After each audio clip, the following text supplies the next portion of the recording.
Va albatta turk choy. Qadrli mehmonlarimiz uchun tashqaridagi joylarimiz, mevalar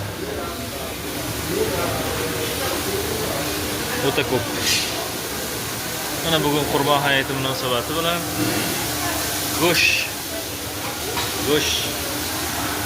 No. Abim yoqib. Steak, shashlik, cho'p kabob deydi bular. Baliq. Vah. Valla. Baliq, go'sht,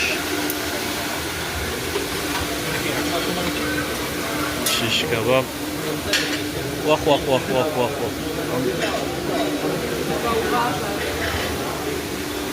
Doner go'shtlari.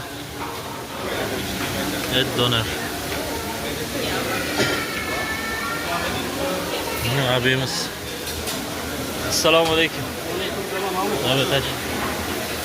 Bayram mübarek abi. Yaxshimi? İyimi?